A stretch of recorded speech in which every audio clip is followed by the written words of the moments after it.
அஸ்ஸலாமு அலைக்கும் வரஹ்மத்துல்லாஹி வபரகாத்துஹு கைஸ். மாஷா அல்லாஹ் கைஸ். இதுக்கு முன்னாடி வந்துக்கிட்டு நான் நிறையா ஹதீஸ் வீடியோ வந்துட்டு கணவன் மனைவி வாழ்க்கையை பற்றி போட்டிருக்கேன். அது கூட டூவாஸ் எக்ஸட்ரா நான் கற்றுக் கொடுத்துருக்கேன்.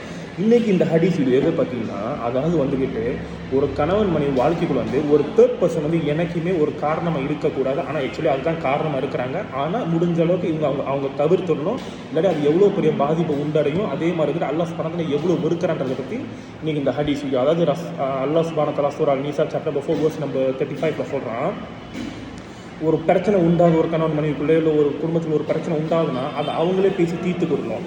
அதை தாண்டி அவங்க உதவி கேட்டால் மட்டுமே வந்துக்கிட்டு நீங்கள் போய் ஹுக்கும் ஹக்காம் படி ஒரு மார்க்கத்தின் படி வந்துக்கிட்டு அவங்களுக்கு ஆலோசனை சொல்லி அந்த பிரச்சனையை நல்ல விதமாக பேசி முடிக்கணும். எதில் சொல்கிறான்? சூரா அன்-நிசா சாப்டர் நம்பர் 4 வெர்ஸ் நம்பர் 35. அல்லாஹ் சுப்ஹானஹு குர்ஆன்லே சொல்லிட்டான். அல்லாஹு அக்பர். அதேமாதிரி ரசூலுல்லாஹி ஸல்லல்லாஹு அலைஹி வஸல்லம் சொல்லியிருக்காங்க, எனக்குமே வந்துக்கிட்டு யாருன்னா ஒரு பெண்மணி வந்துக்கிட்டு ஒரு கணவன் வந்து